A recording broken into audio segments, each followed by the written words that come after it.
So the star of today is obviously our cassava roots, which we call manioc. A staple West African vegetable. If you take this cassava root right here, you can actually grind it up into a fine powder, which can be like a pap powder. Cheap, easy to cook, and packed with nutrients. This right here is where my love story for cassava comes from. This is what we call pondu. And pondu is pretty much the flower of the cassava root. A group of agricultural experts held a summit to discuss some of their findings into cassava research. Cassava is very important for various uses, for its nutritional value.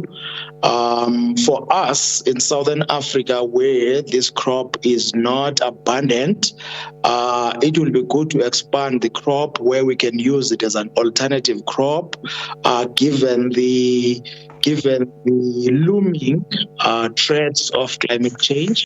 And to look at ways to make it commercially viable in Southern African countries.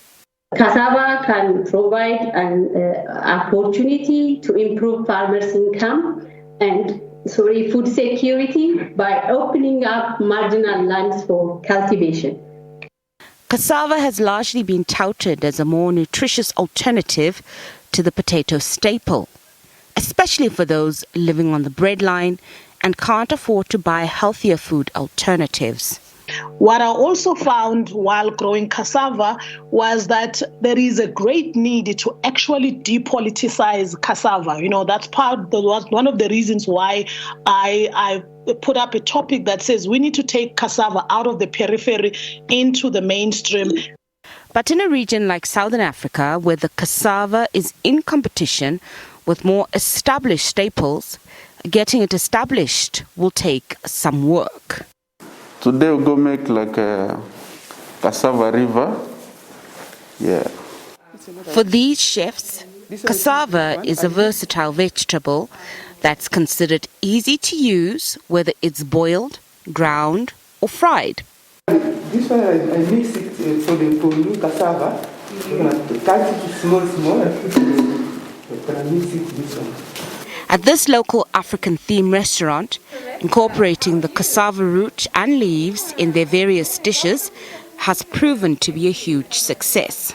You have the cassava leaves, you have the cassava bread, you can have the cassava pap.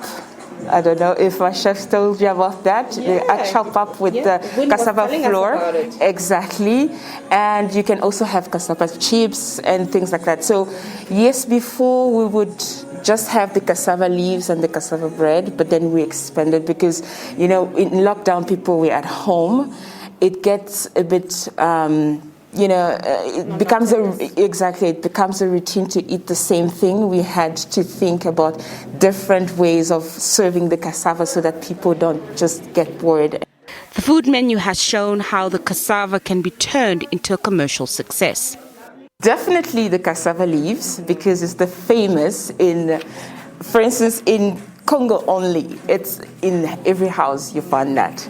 And also there's another vegetable called linga-linga. That's in Swahili, but then in Kinshasa we call it biteku-teku.